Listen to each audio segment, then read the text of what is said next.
Now, before continuing to learn JavaScript in this new section, we should first activate a special mode in JavaScript called strict mode. And here on my desktop, I already have the folder for this Part 2 Fundamentals section. And for you, as I explained before, these starter files will come from the GitHub repository that I showed you at the beginning of the course. So use that GitHub repository as your starter folder, or of course you can just copy that data somewhere else to your computer and work from there. Whatever works for you. Now I'm creating here a new VS Code window. And let's open this new folder. So that's our new working folder. And this time we already have the script file here. And in the HTML file, we see that the script is also already linked. So we don't have to do that this time. At this point, I assume that you already know how to do that. So closing the sidebar here, and let's now get started in this new section. And as I said, let's start with strict mode. So strict mode is a special mode that we can activate in JavaScript, which makes it easier for us to write secure JavaScript code. And all we have to do to activate strict mode is to write this string at the beginning of the script. So use strict. And that's it. So with this, we activated strict mode for the entire script. Now what's important is that this line of code, so this statement here basically, has to be the very first statement in the script. So if we have any code before this, then strict mode will not be activated. Comments are allowed because JavaScript will just ignore them, but no code. Okay, now we actually can also activate strict mode only for a specific function or a specific block, but I don't really see the point in doing that. And so I always just use it at the beginning of each script.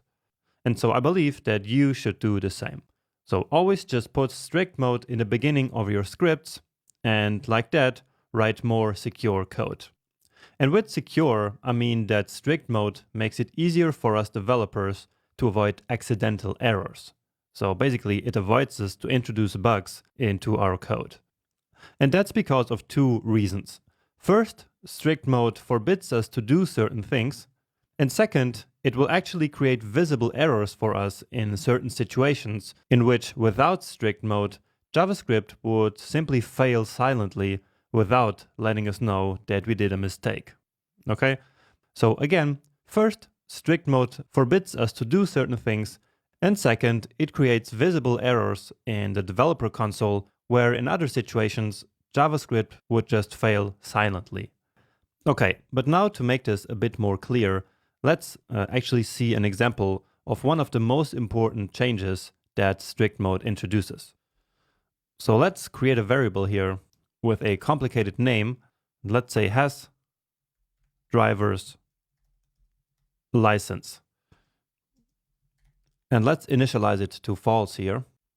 And then I also will create pass test and set that to true.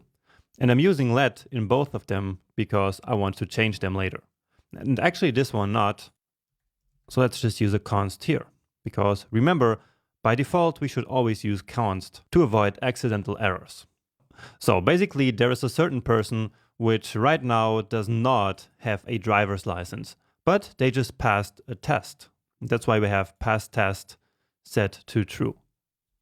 And now we want to write some logic so that when they pass the test, this variable here gets set to true.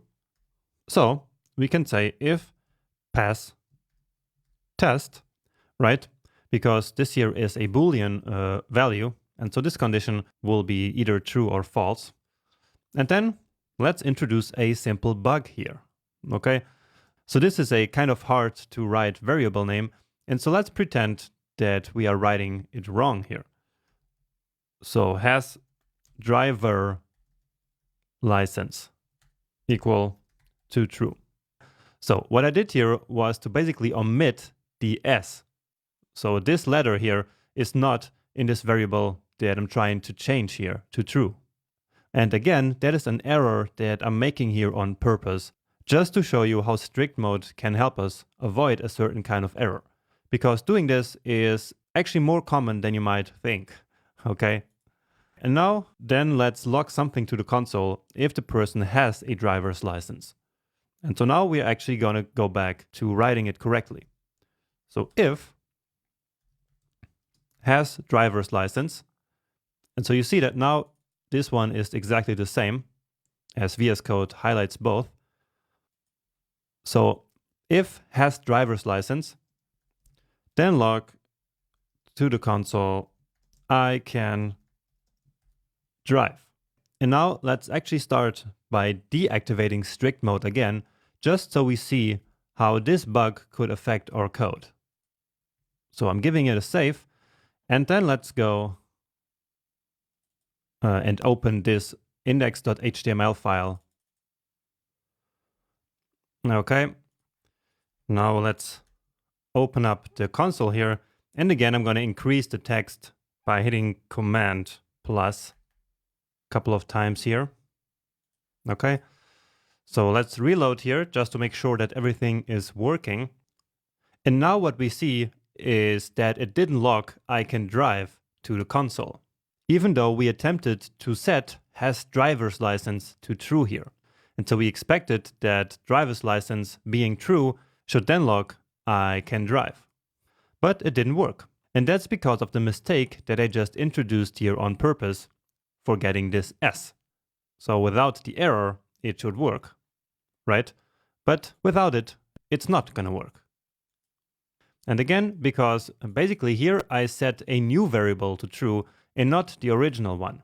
So this one is still false, and that's why here this logging does not happen. So now our program has a bug, which means that it has a mistake, and we would now go ahead and find that bug. But strict mode can actually help us with this. So let's turn it back on, give it a save, and now try it again. And now we actually get an error. So here we see that has driver license is not defined. So in line number 6, which is right here. And so this error message now tells us exactly what is wrong. So it tells us that this variable is not defined. And then we can see, oh, we did a mistake here. We're missing the S, right? So now it's the same variable here, here, and here, okay? And so if we try that now again, then the error is gone. And so strict mode really helped us avoiding this kind of bug that we created here. And you can experiment a little bit with this to make it really clear. Now, another thing that strict mode does is to introduce a short list of variable names that are reserved for features that might be added to the language a bit later. For example, let's try to define a variable called interface.